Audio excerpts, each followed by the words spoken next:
할렐루야. 3040 구역장 세미나 슬기로운 리더십 교구별 강의 네 번째 시간입니다. 예수님의 참제자 무엇으로 예배할까에 대한 주제로 오늘 함께 말씀을 나누도록 하겠습니다. 먼저 주제 말씀을 다 같이 한번 합독해 보도록 하겠습니다. 주제 말씀은 사도행전 2장 42절에서 47절 말씀입니다. 사도행전 2장 42절에서 47절 말씀을 한번 합독하도록 하겠습니다. 그들이 사도의 가르침을 받아 서로 교제하고 떡을 떼며 오로지 기도하기를 힘쓰니라. 사람마다 두려워하는데 사도들로 말미암아 기사와 표적이 많이 나타나니 믿는 사람이 다 함께 있어 모든 물건을 서로 통용하고 또 재산과 소유를 팔아 각 사람의 필요를 따라 나눠주며 날마다 마음을 같이하여 성전에 모이기를 힘쓰고 집에서 떡을 떼며 기쁨과 순전한 마음으로 음식을 먹고 하나님을 찬미하며 또 온 백성에게 칭송을 받으니 주께서 구원받는 사람을 날마다 더하게 하시니라. 아멘. 바로 말씀 펼치기 들어가도록 하겠습니다.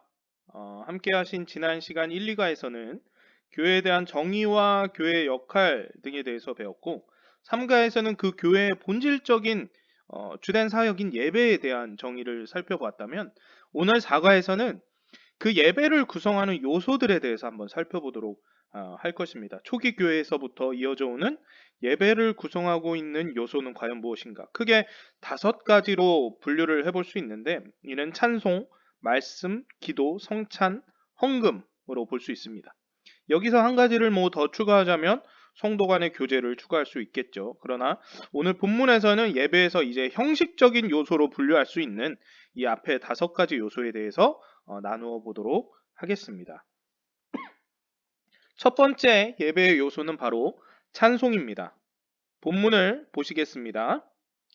하나님을 예배함에 있어서 찬송은 큰 비중을 차지합니다. 함축적이고 서정적인 찬송의 가사는 우리의 감정을 자극하여 신앙심을 더욱더 고양시킵니다. 사실 찬송은 성경적이고 전통적인 예배 요소입니다. 이스라엘 백성들은 홍해를 건너자마자 하나님께 찬송했습니다. 야훼를 찬송하라. 그는 높고 영화로우시며 말과 그 탄 자를 바다에 던지셨음이로다 하였더라. 또한 시편은 하나님의 위대함을 높이고 구원의 은혜에 감사하는 찬송의 시입니다. 그러므로 우리는 예배 때마다 시와 찬송과 신령한 노래들로 하나님을 높여야 합니다. 누군가를 찬송한다는 것은 오래전부터 대상에 대한 이 한없는 존중과 순종을 의미해 왔습니다. 하나님 앞에 늘 찬송하는 자가 된다는 것은 즉 그분을 찬송받기에 합당한 존재로 여긴다는 나의 겸손을 내포하는 것이죠. 하나님을 찬송한다라는 것은 하나님을 높이기 위한 존재로 창조된 우리들의 합당한 모습을 찾아가는 것입니다. 그리고 1차원적으로 우리의 참 정체성을 찾아가는 일인 것이죠. 이 본질적인 찬송의 중요성을 언급하는 것을 떠나서 찬송은 오늘날 예배에 있어서도 아주 큰 역할들을 감당하고 있어요. 사람은 앞서 말했듯이 감정의 동물이기 때문에 이 박자와 이 멜로디에 얹어진 이 하나님을 찬송하는 이 고백들 이런 것들의 마음이 감동되어지기도 하고 또 더 큰 은혜를 받기도 합니다. 두 번째 요소를 한번 살펴보도록 하겠습니다. 바로 말씀입니다. 본문을 보도록 하겠습니다. 하나님의 말씀을 듣는 것은 예배의 중요한 요소입니다. 하나님은 그분의 백성을 말씀으로 인도하셨습니다.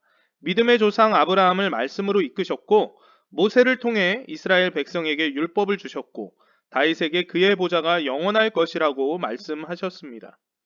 예수님도 제자들에게 말씀을 가르치셨고 사도들도 초대교회 성도들에게 말씀을 전했습니다. 그리고 이러한 하나님의 말씀들이 수천 년간 이어져 내려 오늘날 신구약 성경으로 우리에게 전해지고 있습니다.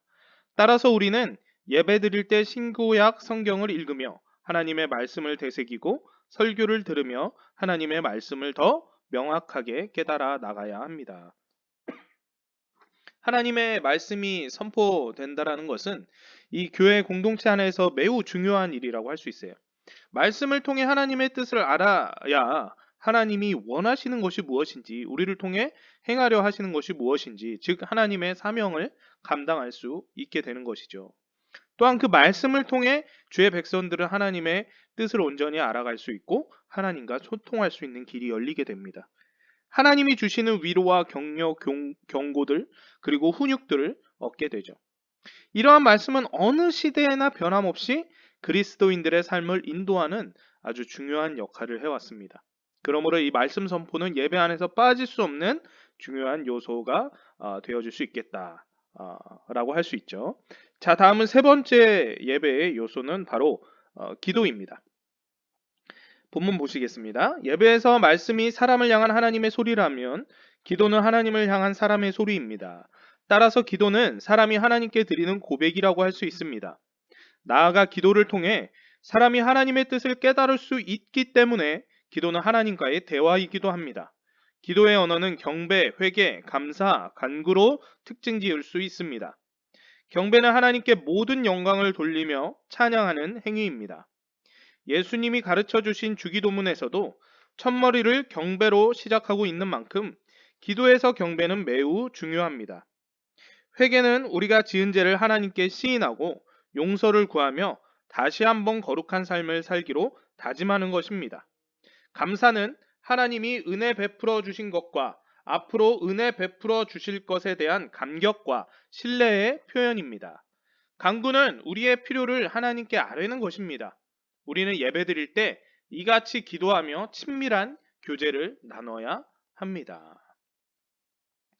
기도는 하나님과의 대화죠. 기도를 통해 성도들은 하나님을 높이고 자신의 죄를 회개하고 또 하나님 주신 은혜를 감사하기도 하고 우리의 필요를 구하기도 하며 주의 도우심을 간구합니다. 기도가 없이는 하나님과의 대화가 단절되는 것이기 때문에 그리스도인의 온전한 삶을 살아갈 수가 없는 것이라고 할 수 있겠죠. 반드시 그리스도인의 삶에 있어서 필요한 덕목이 되어질 수 있다고 할 수 있습니다.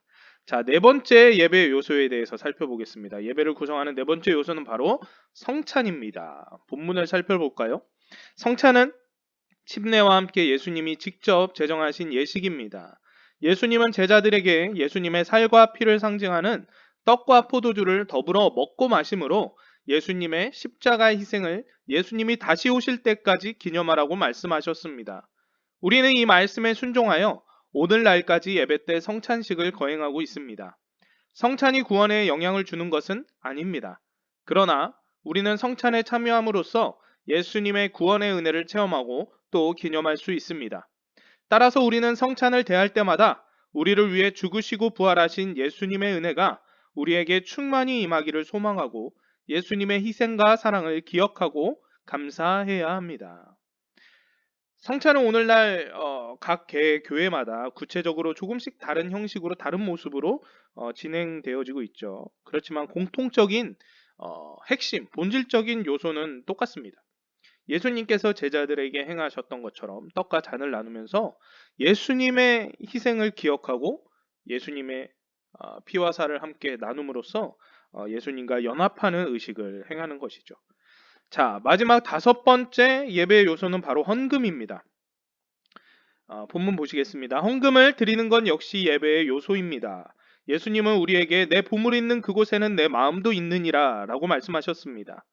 따라서 우리가 드리는 헌금은 하나님을 향한 사랑의 표현이자 예배가 될 수 있습니다. 그리고 그 헌금은 가난한 사람들을 위한 구제와 예배를 섬기는 교회의 운영을 위해 사용되어지죠. 그러므로 우리는 자원하는 마음과 감사하는 마음으로 헌금을 드릴 수 있어야 합니다. 내가 소중히 여기는 무언가를 내어놓는다라는 것은 그 대상에 대한 사랑과 존경의 표시라고 할 수 있어요. 하나님에 대한 우리의 마음을 나의 예물에 담아 드림으로써 우리의 마음을 확증할 수도 있는 것이죠. 그리고 또한 교회 공동체의 귀한 헌금들은 주의 뜻을 준행할 교회의 운영을 위해서 반드시 필요한 것이기도 합니다. 초대교회의 이 공동체의 모습을 보면 그들은 일시적으로 혹은 아니면 주기적으로 지속해서 교회에 자신이 가진 전부를 내어놓기도 했어요. 또한 자발적인 헌금들을 통해서 성전의 예배를 진행하고 또한 여러 사명들을 감당하기도 했습니다. 오늘날 이 참 헌금의 중요성을 강조하기가 조금은 쉽지 않은 사회적인 분위기가 없지 않아 있죠. 물질 만능주의 시대에 또한 자신의 힘든 노력을 통해 얻은 값진 것을 내어놓기가 더욱 어려워진 그런 시대적 상황 때문일 수도 있고, 또한 악한 사단들이 몇몇 연약한 이 교회 운영자들을 이용해서 이 고귀한 헌금이 악용되어지는 모습들을 세상에 보여주었기 때문인지도 모르겠어요.